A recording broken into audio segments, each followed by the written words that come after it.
আসলে এটা ম্যাকওএস না, এটা হচ্ছে কাস্টমাইজ করা, সব কিছু কাস্টমাইজ করে যে দেখতেছেন এখানে।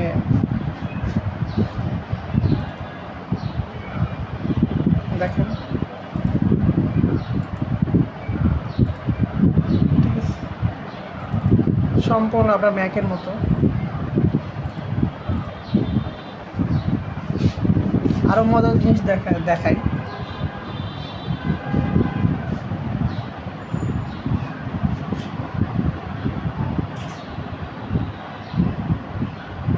মানে এটা কিন্তু অ্যাকচুয়াল আপনার ইয়া না, কী বলে, ম্যাক না, এটা হচ্ছে জাস্ট একটা থিম কাস্টমাইজ করা, টোটালি কাস্টমাইজ করা এগুলা।